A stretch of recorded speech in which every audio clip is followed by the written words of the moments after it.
बांकेलाल और मुकद्दर का धनी। विशालगढ़ के राजा विक्रम सिंह के महल के बांकेलाल के दिन मजे से गुजर रहे थे। महल में इस समय खाने पीने की कोई कमी नहीं थी। किसी दिन बांकेलाल दरबार में बैठा हुआ था कि तभी, दुहाई है महाराज, मैं लुट गया, बर्बाद हो गया। वो, अरे यह तो नगर का शेठ सुदर्शन पाल है, लेकिन यह इस तरह फटेहाल क्यों है? पर आदि, तुम्हें जो भी कहना है साफ साफ कहो। महाराज, मेरी वर्षों की गाड़ी कमाई को चोर चुरा कर ले गए, मैं बर्बाद हो गया। क्या? हमारे राज्य में चोरी? महामंत्री धर्म सिंह, आप स्वयं जल्दी से जल्दी इस चोरी का और चोर का पता लगाएं। सेठ जी का चोरी गया धन इन्हें हर हाल में वापस मिलना चाहिए। जी महाराज। लेकिन महामंत्री धर्म सिंह, इससे पहले कि इस चोरी का पता लगा पाते कि दूसरे दिन ही दरबार में नगर का एक और मशहूर सेठ चक्रधर फटेहाल पहुंचा। क्या? तो तुम्हारे यहाँ भी सेंध लग गई? जी महाराज, मैं तो इस चोरी का दाने दाने को मोहताज हो गया हूँ। मेरा कारोबार लेन देन का था, इसलिए मैं बाजार का इतना कर्जदार हो गया हूँ कि अब मेरे सामने आत्महत्या कर लेने के सिवाय और कोई रास्ता नहीं रह गया। और रोने लग गया। निराश ना हो सेठ चक्रधर, हम शीघ्र ही न केवल चोरों का पता लगवा लेंगे, बल्कि जल्दी ही आपको आपका चोरी गया धन भी वापस दिलवा देंगे। और हाँ, तब तक आपके सारे खर्चे राज्य की ओर से पूरे किए जाएंगे। इस तरह चक्रधर को आश्वासन देकर विदा किया गया। लेकिन बहुत कोशिश के बाद भी नगर में हुई चोरी की वारदातों को कोई सुराग नहीं लग सका। उफ, अब मैं किस तरह महाराज को अपनी असफलता की कहानी सुनाऊं, जबकि चोर पूरी तरह सक्रिय थे। संपत, जल्दी जल्दी सेठ की सारी संपत्ति बटोरो और निकल चलो यहाँ से। हाँ चंपत राम, हमारे यहाँ से जल्दी ही चंपत हो लेने में हमारी भलाई है, क्योंकि इस समय राज्य में सेना सिर्फ हमारी ही तलाश में है। ही। इसी का स्वयं राजा, मंत्रीगण व राज्य के सारे सैनिक अधिकारी हैरान व परेशान थे। महामंत्री जी, यह सब क्या हो रहा है? आप नगर में हो रही चोरियों को रोकने व चोरों को गिरफ्तार करने में कोई उपाय क्यों नहीं करते? महाराज, मुझे खेद है, मैं लाख यत्न करने के बाद भी नगर के मामूली चोरों को नहीं पकड़ सका। इसी कारण वह मैं हैरान व परेशान हूँ। लेकिन मैं और आप शायद सभी इस हैरानी और परेशानी का बांकेलाल जी जैसे विलक्षण बुद्धि वाले व्यक्ति को भूल गए हैं।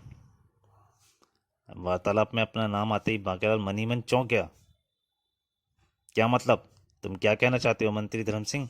महामंत्री धर्म सिंह, महाराज, नगर में हो रही चोरियों और चालाक चोरों के विषय में यदि कोई सुराग लगा सकता है तो वो है बांकेलाल जी। उफ, यह महामंत्री का बच्चा पता नहीं अब मेरे खिलाफ कौन सा षड्यंत्र रचने जा रहा है। ओहो, वाकई हम बांकेलाल जी जैसे दूरदर्शी, बुद्धिमान व बहादुर हस्ती के अपने पास होते हुए व्यर्थ में चिंतित हो रहे थे। तो बांकेलाल जी, हम नगर में हो रही चोरियों व चोरों का पता लगाने की पूरी जिम्मेदारी आप पर डालते हैं। जी जी हाँ महाराज, क्यों नहीं, क्यों नहीं। कमबख्त कैसे सुख और चैन से दिन कट रहे थे, पर बुरा हो इस बूढ़े महामंत्री का। लगता है इसे मेरा सुख चैन अच्छा नहीं लगता। देख लूंगा कभी ना कभी इस बूढ़े को भी।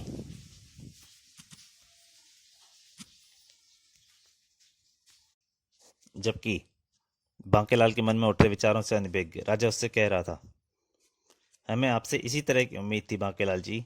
महामंत्री जी, उन चोरों की खोज कार्य में धन या सुविधा की आवश्यकता हो, वह बांकेलाल की खुजाने से दिया है। जी महाराज।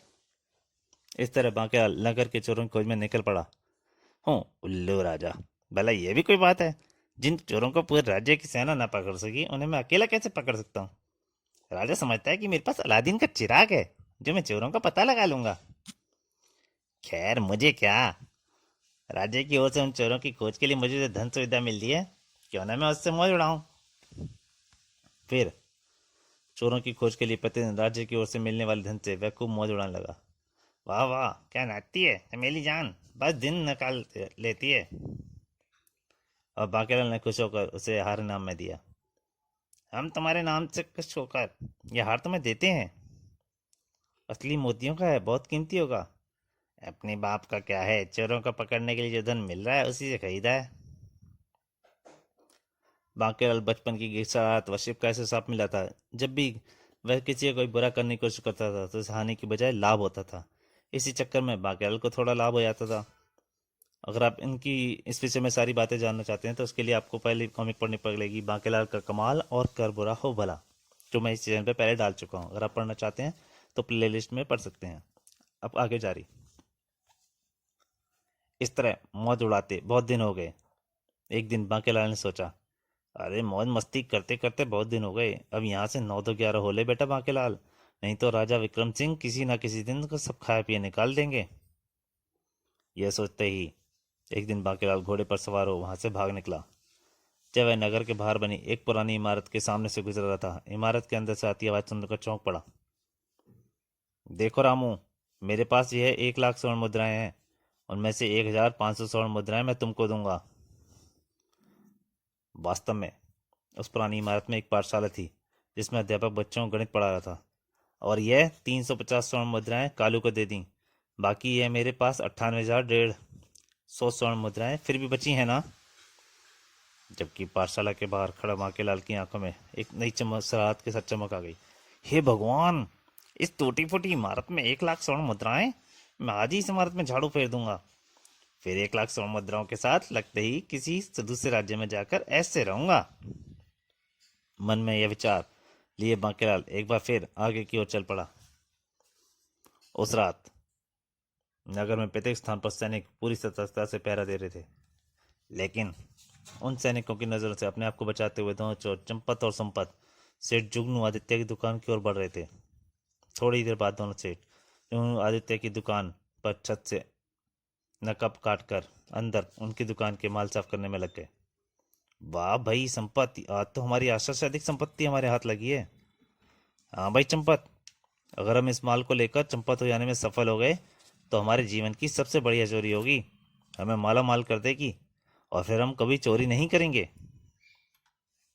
फिर जैसे ही दोनों चोरी के माल के साथ छत पर पहुंचे कि तभी एक सैनिक की नजर उन पर पड़ गई। दरोगा जी, वह सामने छत पर देखिए, वह दोनों कौन है?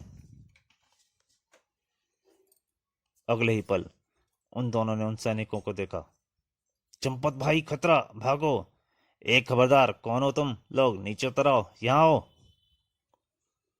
तो दोस्तों, ये कॉमिक कभी जा रही है, पर मेरी आपसे एक प्रार्थना है, कृपया कॉमिक को स्किप ना किया करें, तभी कॉमिक पढ़े पूरी पढ़ के ही आपको अच्छी लगेगी। और बेल आइकन पे घंटी जरूर दबाएं चैनल, ताकि आपको जो भी मैं नई वीडियो डालूं वो आपको जल्दी से जल्दी मिल सके सबसे पहले। अब कॉमिक जारी है। दोनों बगल वाली छत पर कूदते हुए भाग निकले। जब तक सैनिक छत पर पहुंचे, चोर एक छत से दूसरी छत फांदते हुए जल्दी से उनकी नजरों से ओझल हो चुके थे। उफ, पता नहीं कमबख्त कहाँ भाग निकले। हाँ दरोगा जी, अगर वे दोनों चोर आज हमारे हाथ लग जाते तो राजा की ओर से एक अच्छा खासा इनाम मिलता। अभी दरोगा नेकचंद और सैनिक उन चोरों के निकल भागने पर अफसोस कर रहे थे, तभी नेकचंद, यहाँ क्या कर रहे हो तुम लोग? ओ महामंत्री धर्म सिंह जी, यहाँ इस समय? वो लोग, हम लोग नगर में उन्हीं मशहूर चोरों का पीछा कर रहे थे, लेकिन अफसोस वे हम लोगों को धोखा देकर निकल भागने में सफल हो गए। क्या? तो तुम लोगों ने उन चोरों को भाग देखा था? जी हाँ हुजूर, वे दोनों चोर अभी अभी इसी ओर से भागे हैं। ठीक है नेकचंद, तुम लोग मेरे साथ उस ओर चलो जिधर वे चोर भागे हैं। हमें चूंकि पहली बार उनका कोई सुराग मिला है, अतः हमें आसानी से हार मानकर उनका पीछा नहीं छोड़ देना चाहिए। जी हुजूर। फिर से महामंत्री नेकचंद और सैनिकों के साथ चोरों की खोज में निकल पड़ा। इधर बांकेलाल आधी रात में नगर के बाहर वीराने में बनी पाठशाला की उस टूटी फूटी इमारत के सामने पहुंचा।